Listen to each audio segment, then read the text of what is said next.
Hello everyone, welcome to compete job indie. तो दोस्तों, आज का जो हमारा टॉपिक है वो है पंचायती राज।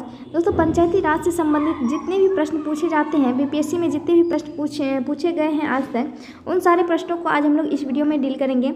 और जहां से बीपीएससी पूछ सकती है उन सारे प्रश्नों को भी आज हम लोग इस वीडियो में देखेंगे। तो दोस्तों, आज का हमारा पहला प्रश्न है, सामुदायिक विकास कार्यक्रम का क्या उद्देश्य है। तो दोस्तों, बात करें सामुदायिक विकास कार्यक्रम की, तो इसकी शुरुआत 2 अक्टूबर 1952 ईस्वी को होती है। इस समय हमारे भारत के प्रधानमंत्री पंडित जवाहरलाल नेहरू थे। और दोस्तों, बात करें सामुदायिक विकास कार्यक्रम की, तो ये ज़्यादा सफल नहीं हो सकी थी। ये कार्यक्रम असफल रही थी। इस कार्यक्रम के असफल होने के बाद 1953 ईस्वी में एक और कार्यक्रम का गठन होता है, वो था राष्ट्रीय प्रसार सेवा कार्यक्रम। दोस्तों, राष्ट्रीय प्रसार सेवा कार्यक्रम का आयोजन 1953 ईस्वी में होती है और ये भी कुछ हद तक सफल रही थी, लेकिन ये भी उतनी सफल नहीं हो पाई थी, इसे भी असफल कहा गया। तो इसके बाद दोस्तों बलवंत राय मेहता कमेटी का गठन होता है इन दोनों कमेटियों की जांच हेतु। और दोस्तों, इन दोनों को सुझाव देने हेतु कि पंचायती राज की किस प्रकार होनी चाहिए, इसलिए बलवंत राय मेहता कमेटी का गठन होता है 1957 ईस्वी में। तो दोस्तों, बात करते हैं इस क्वेश्चन की। इस क्वेश्चन का सही आंसर हो जाएगा ऑप्शन ई। दोस्तों, सामुदायिक विकास कार्यक्रम का उद्देश्य जो है वो शैक्षणिक सुविधाएं सुलभ कराना ये भी था, और वहीं जीवन स्तर को बेहतर बनाना ये भी सामुदायिक विकास कार्यक्रम का उद्देश्य रहा है। और राजनीतिक प्रशिक्षण ये भी है, और योजना बनाने में गाँव की सहायता करना ये भी सामुदायिक विकास कार्यक्रम का उद्देश्य रहा था। इसलिए दोस्तों, इसका सही आंसर हो जाएगा ऑप्शन ई, या उपयुक्त में से सभी। निम्नलिखित में से किस कमेटी ने न्याय पंचायत बनाने की सिफारिश की थी। तो दोस्तों, बात करें अब कमेटी की, तो कमेटी में सबसे पहले हमने बताया कि बलवंत राय मेहता कमेटी का गठन होता है। इसका डेट आप लोग याद रखिएगा, 1957 ईस्वी में। दोस्तों, 1957 ईस्वी में बलवंत राय मेहता कमेटी का गठन होता है। और इसके बाद 1977 ईस्वी में अशोक मेहता कमेटी आती है। वहीं बात करें जीवीके राव कमेटी की, तो जीवीके राव कमेटी का गठन दोस्तों 1985 से 86 के आसपास, 1985-86 में जीवीके राव कमेटी का गठन होता है। और सरकारी आयोग दोस्तों ये पंचायती राज से संबंधित नहीं है। तो आप लोग इन तीनों कमेटियों को याद रखिएगा कि बलवंत राय मेहता कमेटी 1957 ईस्वी में गठित होती है। वहीं बात करें अशोक मेहता कमेटी की, तो अशोक मेहता कमेटी जो है 1977 ईस्वी में इसका गठन होता है। और जीवीके राव 1985 से 86 ईस्वी में इस कमेटी का गठन होता है। और दोस्तों, बात करते हैं कि बलवंत राय मेहता कमेटी की क्या विशेषता रही थी। तो दोस्तों, बात करते हैं बलवंत राय मेहता कमेटी की। तो दोस्तों, बलवंत राय मेहता कमेटी ने पंचायत व्यवस्था को त्रिस्तरीय बनाने की घोषणा की थी। पहले अगर ग्राम स्तर की बात करें तो ग्राम स्तर पर इन्होंने ग्राम पंचायत का गठन करने की बात कही थी। वहीं अगर कहें ब्लॉक स्तर पर, तो ब्लॉक स्तर पर पंचायत समिति का गठन करने की बात कही थी। और वहीं कहें जिला स्तर पर, तो जिला स्तर पर जिला परिषद की बात कही थी। तो दोस्तों, ग्राम स्तर पर ग्राम पंचायत और ब्लॉक स्तर पर पंचायत समिति और जिला स्तर पर जिला परिषद। इसके यहाँ से दोस्तों इसके सदस्य और अध्यक्ष कैसे निर्वाचित होते हैं, यहाँ से बीपीएससी हमेशा बार बार प्रश्न पूछती है। तो दोस्तों, बात करते हैं इन तीनों के सदस्यों की। दोस्तों, अगर बात करें इन तीनों के सदस्यों की, तो जब भी आप लोग को सदस्य पूछा जाए तो सदस्य हमेशा आप लोग ध्यान में रखिएगा कि सदस्य हमेशा जनता द्वारा प्रत्यक्ष रूप से चुनी जाती है, चाहे वो ग्राम पंचायत के सदस्य हों या फिर पंचायत समिति के सदस्य हों या फिर जिला परिषद के सदस्य हों। इन तीनों के सदस्य जो हैं वो जनता द्वारा प्रत्यक्ष रूप से निर्वाचित होते हैं। वही दोस्तों, बात करते हैं कि इन तीनों के अध्यक्षों की। तो इन तीनों के अध्यक्ष दोस्तों जैसे बात करते हैं ग्राम पंचायत के अध्यक्षों की, तो एक बात आप लोग ध्यान में रखिएगा, सिर्फ ग्राम पंचायत के अध्यक्ष ही जनता द्वारा प्रत्यक्ष रूप से चुने जाते हैं।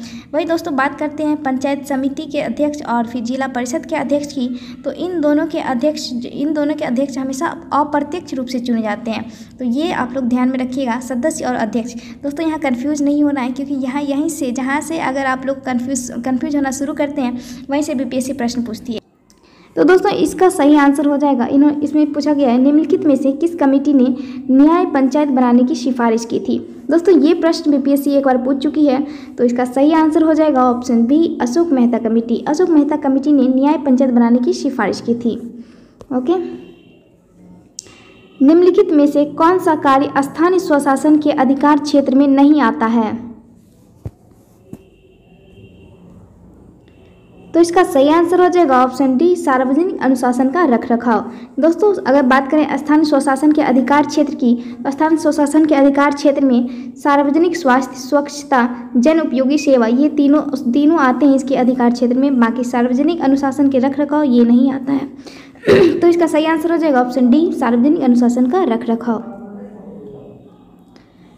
पंचायती राज संस्थाओं को 29 कार्यों की सूची किस अनुच्छेद में दी गई है? दोस्तों ये भी प्रश्न बीपीएससी पूछ चुकी है 66 बीपीएससी में। तो इसका सही आंसर हो जाएगा ऑप्शन सी, अनुच्छेद 243G। 243G में 29 कार्यों की सूची दी गई है। पंचायती राज को डैश के अंतर्गत स्वशासन के इकाई के रूप में संगठित किया गया है। तो यहाँ पे भी आप लोग देख सकते हैं कि ये भी बीपीएससी पूछ चुकी है 43rd बीपीएससी में। तो दोस्तों इसका सही आंसर हो जाएगा ऑप्शन सी, 73वें संविधान संशोधन के अंतर्गत। तो अब बात करें दोस्तों 73वें संविधान संशोधन की, तो 73वें संविधान संशोधन 1992 ईस्वी में होती है। और दोस्तों इसी के तहत पंचायती राज को संवैधानिक दर्जा प्राप्त होता है। ओके,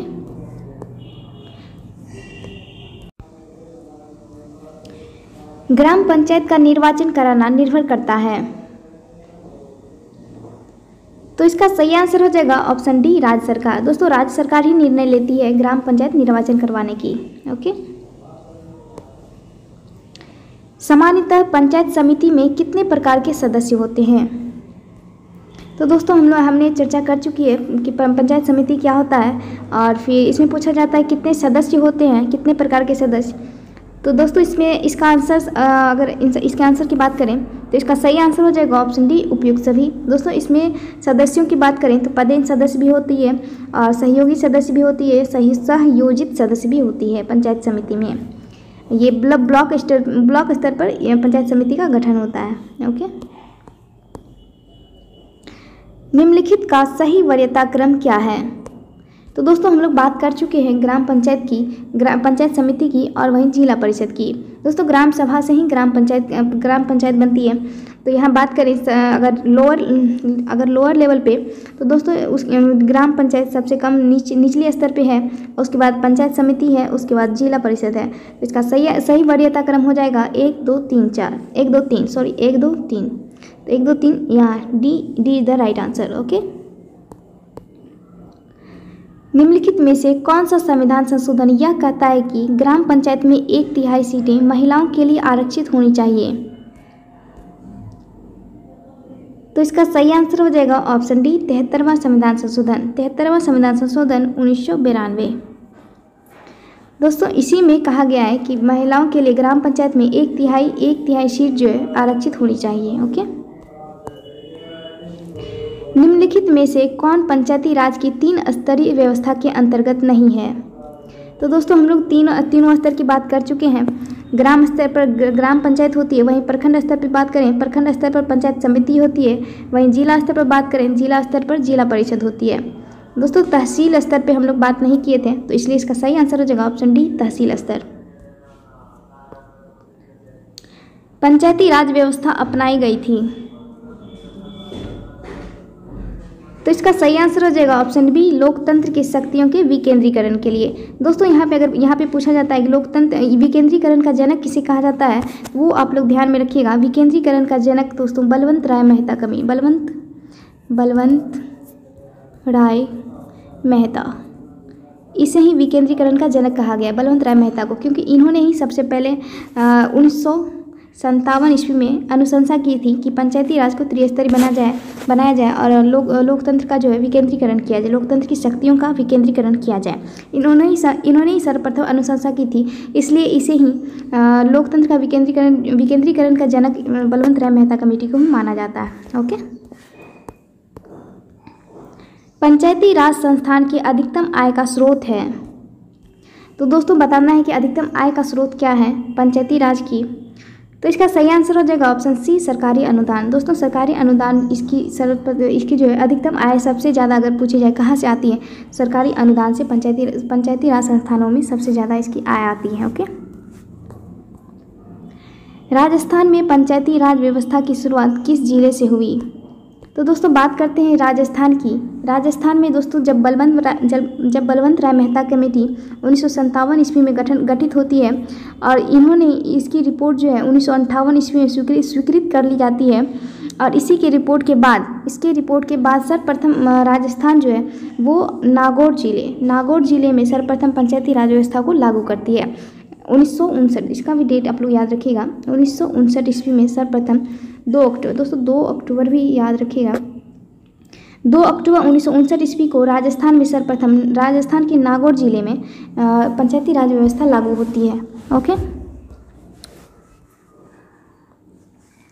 पंचायत समिति के सदस्य, दोस्तों ये हम लोग बात कर चुके हैं पंचायत समिति के सदस्य की कि पंचायत समिति के सदस्य कैसे निर्वाचित होते हैं। तो मैंने आप लोग को बताया कि इसमें अगर पंचायत समिति के सदस्य पूछे या फिर ग्राम पंचायत के सदस्य पूछे या फिर जिला परिषद के सदस्य पूछे, दोस्तों जैसे ही सदस्य आएगा तो सदस्य में हमेशा आप लोग ध्यान में रखिएगा, सदस्य हमेशा प्रत्यक्ष रूप से निर्वाचित होती है। तो इसमें सही आंसर हो जाएगा ऑप्शन सी, प्रत्यक्ष रूप से जनता द्वारा निर्वाचित होती है। ओके, बलवंत राय मेहता समिति का गठन किस वर्ष किया गया? तो ये हम लोग बात कर चुके हैं, 1957 ईस्वी में बलवंत राय मेहता कमेटी का गठन हुआ था। एक विकास खंड पर पंचायत समिति होती है। दोस्तों ये क्वेश्चंस बीपीएससी पूछ चुकी है, तो ये आप लोग के लिए भी काफ़ी इंपॉर्टेंट होगा कि एक विकास खंड पर पंचायत समिति क्या होती है। तो इसका सही आंसर हो जाएगा ऑप्शन बी, एक प्रशासकीय अधिकरण। दोस्तों एक प्रशासकीय अधिकरण होती है पंचायत समिति। ओके, ग्राम पंचायतों की आय का स्रोत कौन सा है? तो इसका सही आंसर हो जाएगा ऑप्शन बी, मेला एवं बाजार कर। पंचायती राज संस्थाएं अपनी निधि हेतु निर्भर होती हैं। तो ये हम लोग बात कर चुके हैं सरकारी अनुदान पर। निम्नलिखित में से भारत में पहला नगर निगम कहाँ स्थापित हुआ था? तो इसका सही आंसर हो जाएगा ऑप्शन बी, चेन्नई में। यदि पंचायत भंग होती है तो किस अवधि के अंदर निर्वाचन होंगे? तो इसका सही आंसर हो जाएगा ऑप्शन सी, 6 माह के अंदर। दोस्तों यदि पंचायत भंग हो जाती है तो वहाँ 6 माह के अंदर वहाँ चुनाव करवाना अनिवार्य हो जाता है। ओके,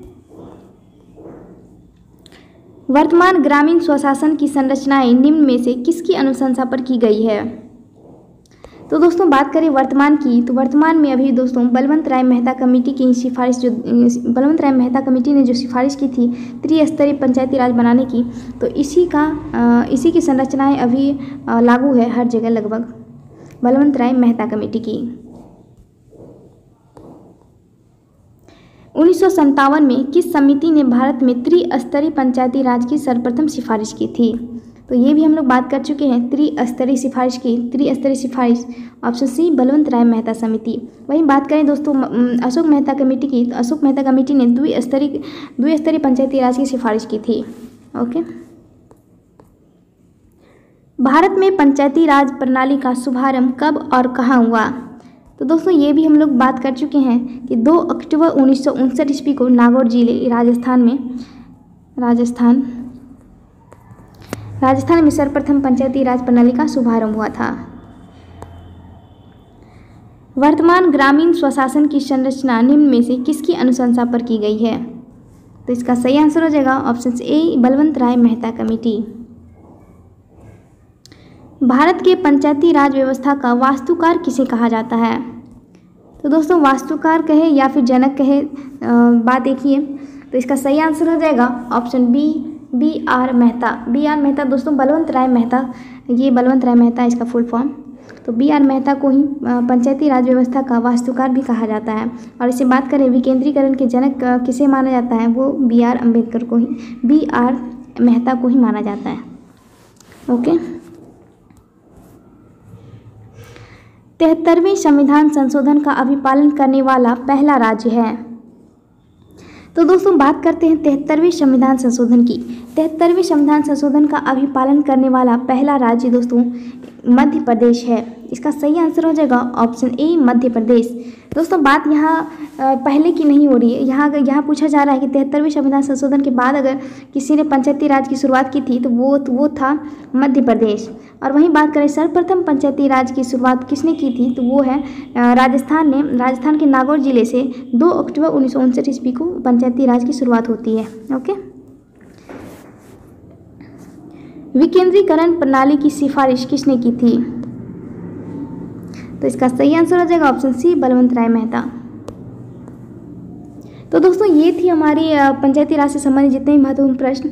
अगर आप लोग को ये वीडियो पसंद आया हो तो आप लोग लाइक और सब्सक्राइब जरूर करें।